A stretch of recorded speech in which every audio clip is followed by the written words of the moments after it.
Have you heard of the Tommyknockers, Noel? Tommyknockers are mythical creatures who live in mines. Not only coal mines, the Tommyknockers inhabit all kinds of mines all around the world. They have different names depending upon where you might find them. In Wales, it might be called the Coblynau. In Ireland, the Leprechaun. In Kent, the Cloaker, and in England and Scotland, another name is the Brownie. Stories of the Tommyknocker were taken to the United States by migrant miners, and it is perhaps there that their supposed fondness for gold comes from. Generally, these creatures are said to be about 2 feet tall, 60 cms, and wear traditional mining clothes. They have white whiskers. Most reports suggest that they are mischievous. They would hide tools, take a bite out of someone's snap, and extinguish lights. Some believed they would lead to rich seams. Another idea was that they were the spirits of former miners watching over and protecting those who still worked in the mines.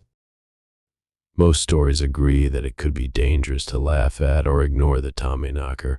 This is possibly the origin of the old American rhyme quoted by Stephen King in his novel, The Tommyknocker. Late last night and the night before, Tommyknockers, knocking at the door.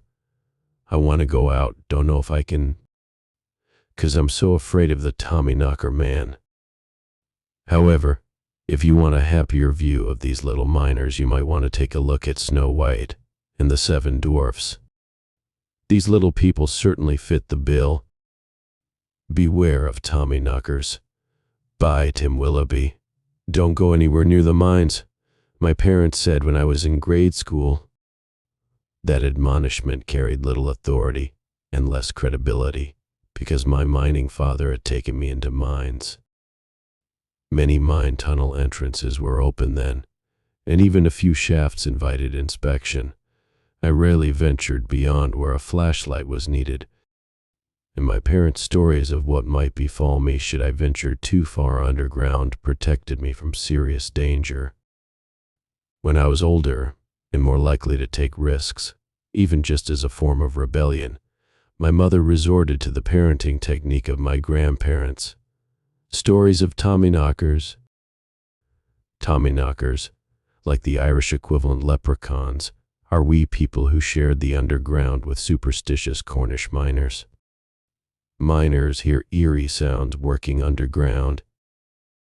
Sounds made by the earth moving along fault lines, miners in distant tunnels setting off dynamite charges, and whirring machinery echoing off tunnel walls. All could be attributed to Tommyknockers. Sounds of dripping water, braying mules, and creaking mine cars were compounded by total darkness. Cornish miners believed that benevolent Tommyknockers beckoned them toward finding fortunes. They believed that Tommyknockers warned them of impending disasters, especially cave-ins. Tommyknockers were the diminutive creatures knocking on tunnel walls, signaling immediate danger. On the negative side, if you actually saw a Tommyknocker, you were going to die. This unfortunate characteristic has never been proven wrong. No one has ever seen one and lived to tell the tale. Trickster Tommyknocker tales were told both in jest and in seriousness. Tools disappeared. Items fell down shafts when dropped by deranged wee folk. They extinguished lamps and candles and left miners hopeless in the dark, and committed other malevolent folklore. Tommyknocker stories traded among miners entertained listeners who believed every detail and perpetuated the mythology for generations. During my mother's generation, parents told their children Tommyknocker stories, most likely fabricated extemporaneously, that staunched any curiosity for entering mines.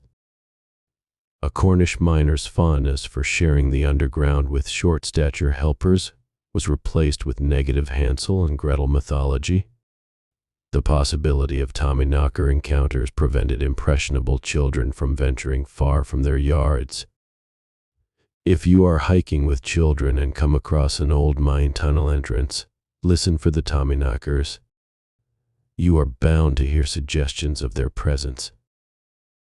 Even if you do not hear them, tell a few Tommyknocker stories. One's about the playful short people who watch out for those who venture underground. Let's trade in Stephen King's frightful Tommyknockers for those of Cornish folklore, unless you need to dissuade a daring 8-year-old boy from crawling into the mountain.